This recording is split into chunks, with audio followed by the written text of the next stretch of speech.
ছাত্র জনতার বিপ্লব, এই বিপ্লবই সারা বাংলাদেশে যে তাণ্ডব চালিয়েছে, 28 অক্টোবর করেছে, 5ই মে করেছে, আমাদের 6 জন নেতাকে তারা বিনা বিচারে এবং বিচারের নামে প্রহসন করে ফাঁসির কাস্টে ঝুলিয়েছ। তারা তো দেশের মাটি পেয়েছে, 26 বার জানাজা হয়েছে, তোমার জানাজা দেশের মানুষ পড়বে না।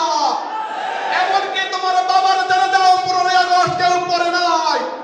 কিন্তু এদেশের তৌহিদি জনতার জানাজা, এদেশের তৌহিদি জনতার ভালোবাসা মানুষ আমাদের শহীদরা পেয়েছে। সংগ্রামী বন্ধুরা আমার, আমরা এই সরকার